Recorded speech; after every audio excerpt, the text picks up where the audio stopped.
예레미야서 7장 29절에서 34절 말씀 제가 봉독해 드리겠습니다.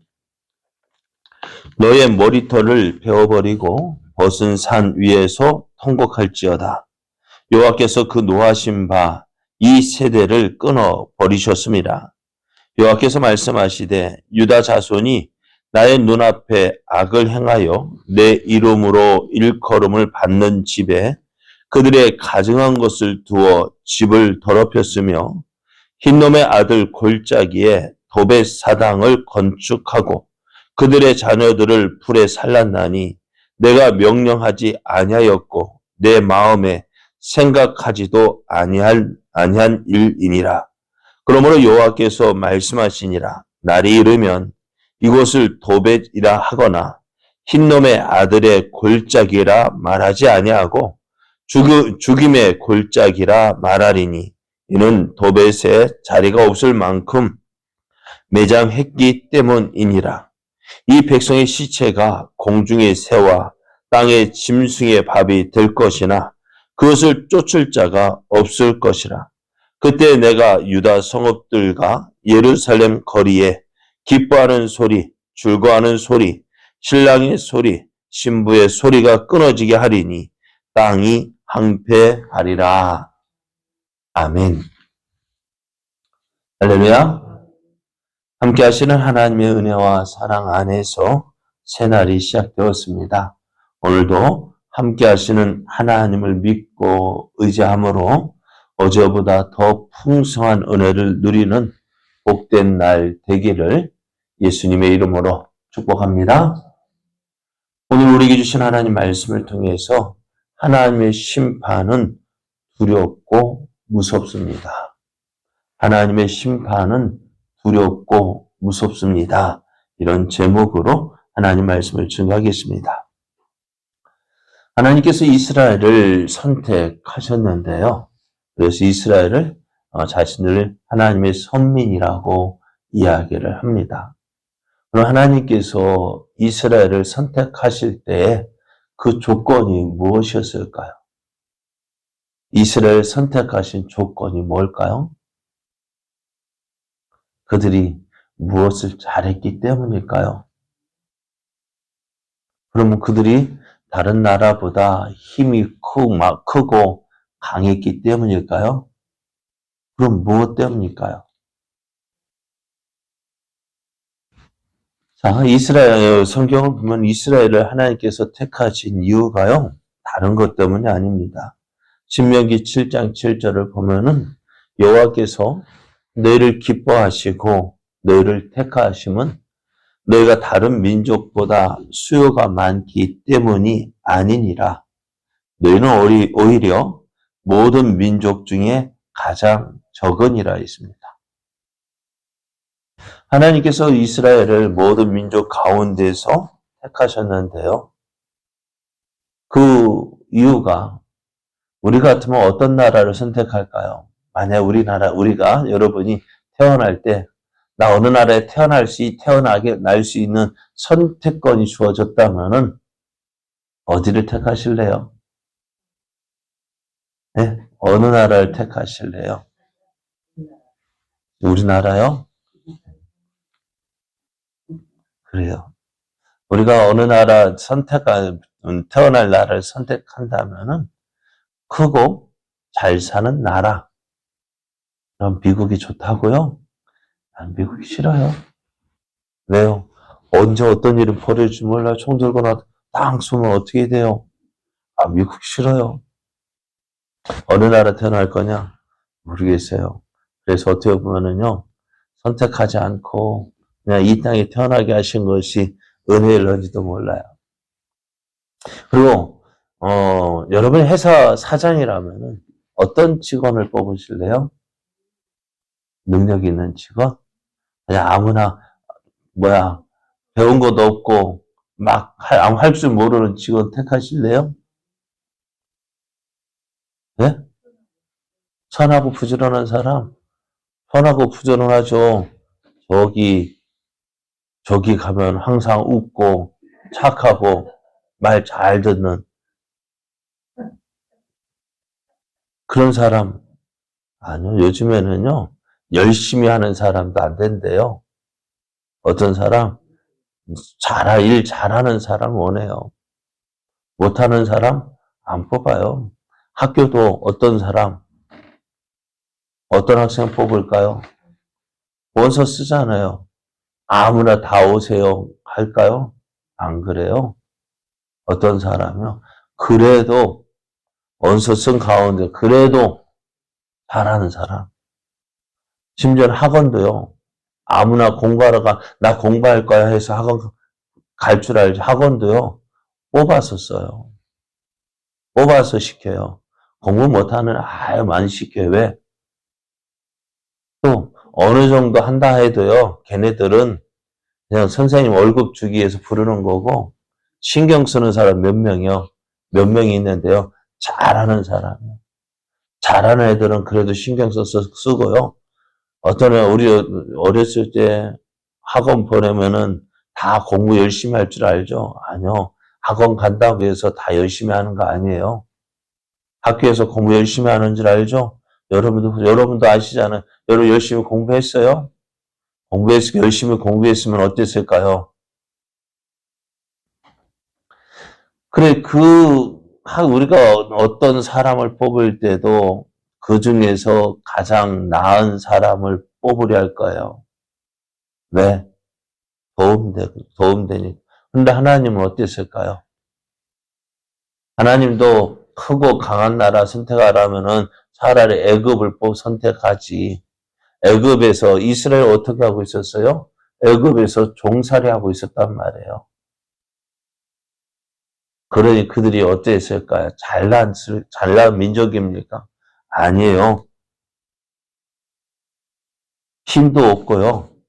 그렇다고 애굽보다 나은 것 하나도 없어요. 그럼에도 하나님께서 저들을 뽑았습니다. 그러면은 하나님께서 이들을 선택하신 이유가 뭘까요? 이들을 통해서 하나님이 어떤 분이신지를 보여주고자 하신 거예요. 자, 이스라엘 내세울 게 아무것도 없어요. 그럼에도 저들이 그러면은 주변 나라들 그렇잖아요. 지금 이스라엘 살고 있는 나라 그 땅을 보면은요. 주변에 강대국들이 워낙 많잖아요. 밑에는 애굽이 항상 있고 저 북쪽에는 어떻게 나라가 바뀌지만은 계속해서 아람, 아수르, 바벨론 이렇게 크고 강한 나라들이 계속 일어나고 무너지고 또 저 유럽 쪽에서도 성경에서는 잘 나타나고 있지 않지만은 유럽에서도 계속해서 밀려 내려오고요. 항상 전쟁이 있는 곳이었습니다. 그곳에서 이스라엘이 살아남으려면 어떻게 해야 될까요? 그렇게 약한 나라가 살아남기 위해서는 어떻게 해야 될까요? 주변의 나라들보다 강한 나라가 되어야 되겠죠. 많은 군사가 있어야 되고, 좋은 무기들이 있어야 되고, 그것이 우리들의 생각인데요. 그런데 하나님의 생각은 그렇지 않아요. 우리는 무엇을 가지고 있어야 그거보다 힘이 있다, 내가 뭔가 된 것 같다 생각하지만은 정말 하나님께서 이스라엘을 보면서 이스라엘이 잘 되기 위해서 해야 될 일이 뭐냐? 다른 주변의 나라들처럼 왕을 세우고 군사들을 많이 훈련시키고 그게 아니었어요. 그럼 무엇이냐? 이스라엘이 잘 되고 성공하는 길은요, 다른 것이 아니라 하나님 말씀, 하나님을 믿고 그 말씀에 순종하는 것이었습니다. 우리가 생각하는 것과는 전혀 다른 모습이잖아요. 그죠? 안 그래요?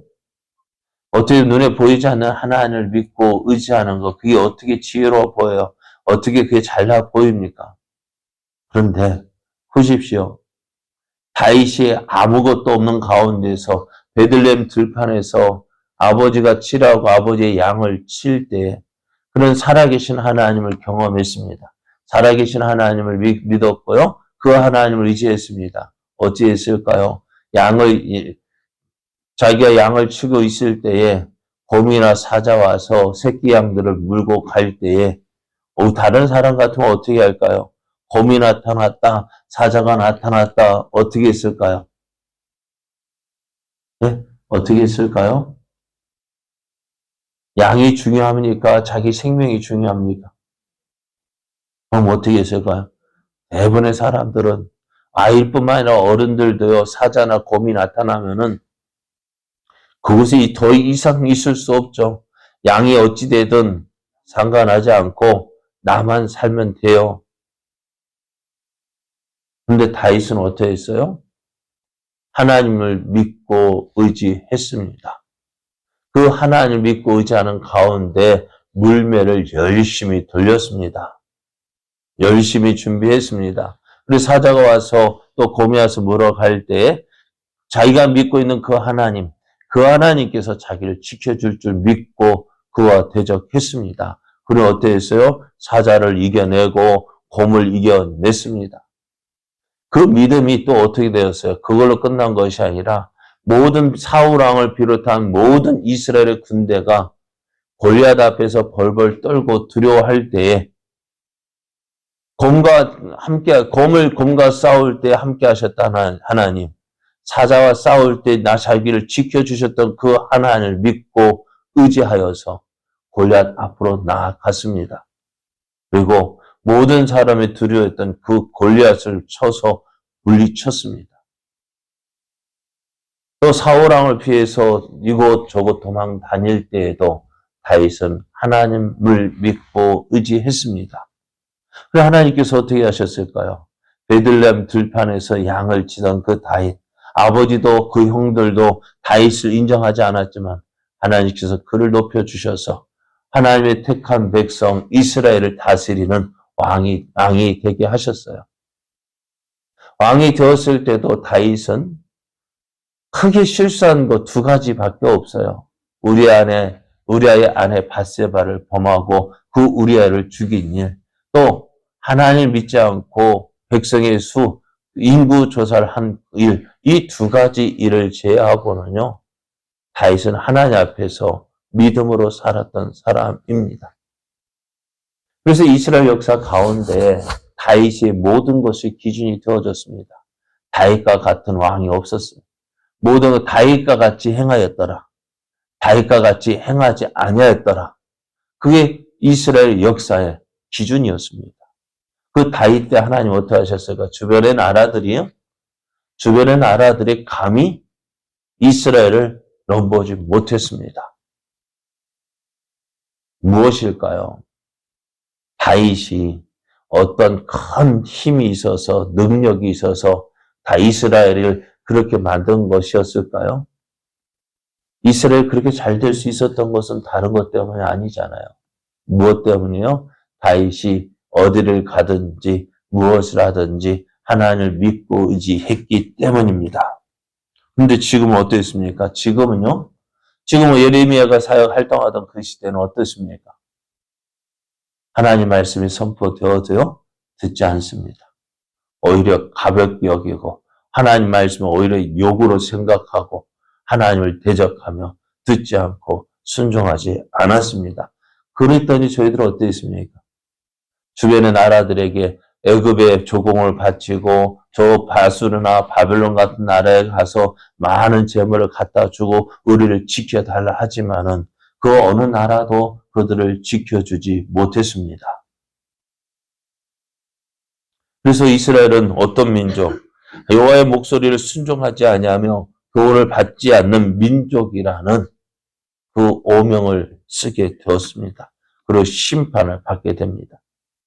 하나님께서 이런 유다와 예루살렘을 향하여 심판하실 때 예레미야에게 이렇게 말씀하셔요. 너의 머리털을 베어버리고 벗은 산 위에서 통곡하라.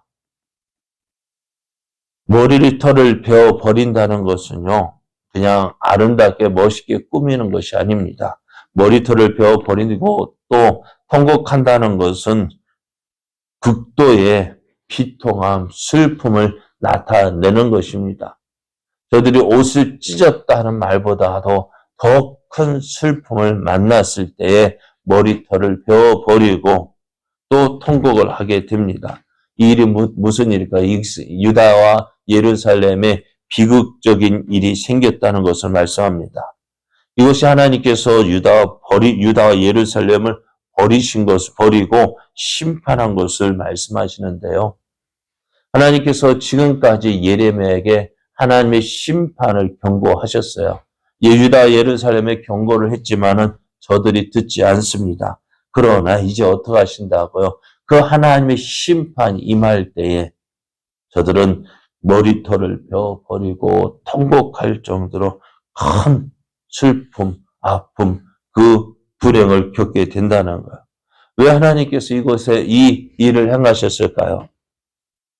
하나님은 유다와 예루살렘을 사랑하셨습니다. 그런데 그런 유다와 예루살렘을 심판하십니다.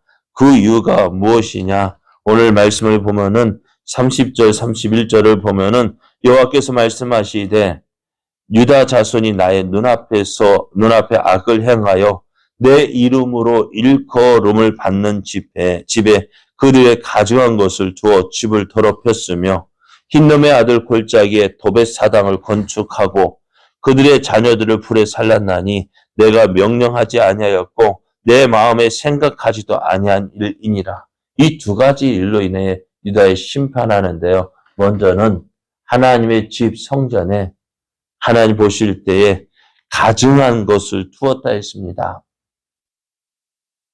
하나님의 성전에 우상을 두었어요. 이것은 므낫세 왕 때에 성전에 아세라 목상을 둔 것을 의미합니다.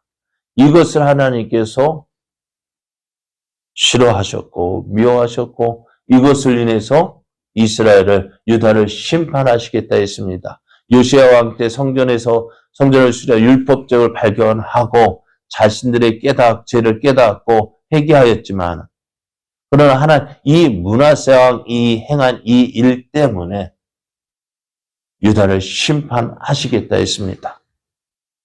또 흰놈의 골짜기에서 자녀를 불살라 몰록이라는 우상에게 제물을 바쳤습니다. 자기의 자녀를 사람을 신에게 바치는 그 제물로 바치는 일을 행했습니다. 그런데 이 일은 어떻다고요? 내가 명령하지 않았고 내 마음에 생각하지도 아니한 이 일, 하나님께서 미워하시는 이 일을 저들이 행했다는 것입니다.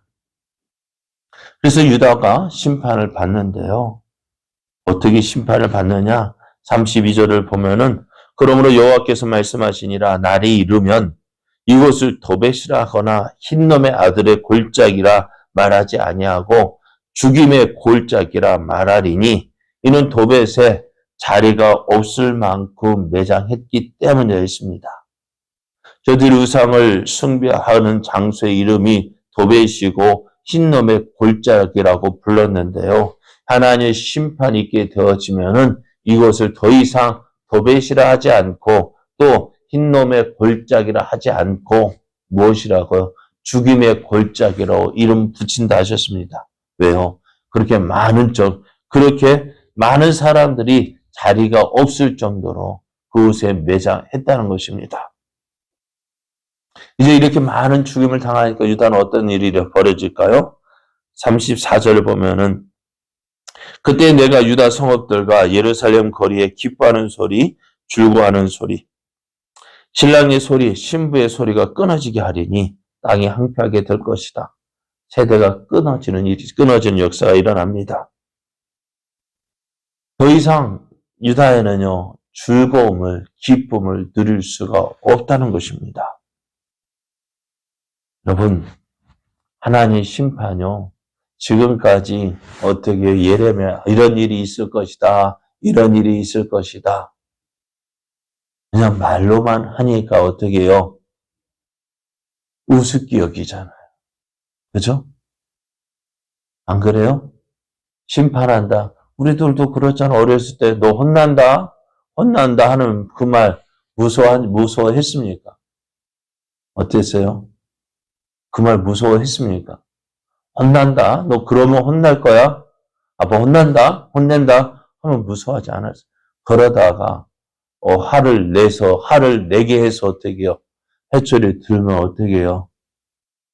그럴 줄 몰라가지고 엄마 아빠가 나를 때렸다는 거 그 아픔도 있지만은 이럴 줄 몰랐다. 모르게 왜 몰라요? 그렇게 경고했잖아요. 그렇게 하면 안 된다고. 그렇게 하면 혼난다고. 그런데 어떻게 해요? 그럼 말로 할 때는 두려워하지 않다가 맞고 보니까 너무 아프잖아요. 또 이럴 줄 몰랐잖아요. 그렇습니다. 하나님의 심판은요, 지금 경고할 때에 빨리 고쳐야 돼요. 그 하나님의 심판, 하나님의 말씀은 가볍게 볼 말씀이 아니에요. 심각하게 받아들여야 합니다. 그리고 오늘 우리가 하나님 말씀 다 할 때, 매일 듣던 말씀인데 뭐. 어때요? 매일 듣는 말씀이잖아요. 매일 그러니까 그렇고 그런 것 같고, 뭐 가볍게 여겨도 뭐 아무 일 일어나지 않는데요. 순종하라 해도 순종하지 않아도요. 아무 일 일어나지 않잖아요. 가볍게 여기잖아요. 그러다가요. 어떨까요? 심판 때에 큰 코 다칩니다. 이럴 줄 몰랐어요. 오늘 유다도요. 지금 이렇게 말씀해 이럴 줄 몰랐어요. 그러나 심판 때 어찌 됐습니까? 진짜 이럴 줄 몰랐어요. 하나님 말씀은요. 하나님 심판은요.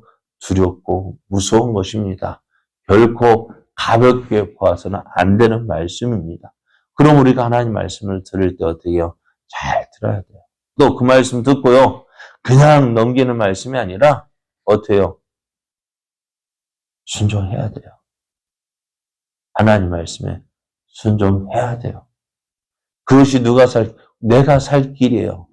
우리 집안이 살 길입니다. 우리 가족이 살 길, 뭐예요? 하나님 말씀 듣고 그 말씀에 순종하는 것입니다. 우리가 그런 모습, 정말 하나님 말씀 잘 듣고 순종함으로 오늘 이 유다와 예루살렘에 일어나는 이 일이 우리에게 일어나서는 안 돼요. 하나님의 심판 무섭고 두렵습니다. 두렵고 무섭습니다. 이러한 심판 당하지 않도록 우리는 어떻게 해요?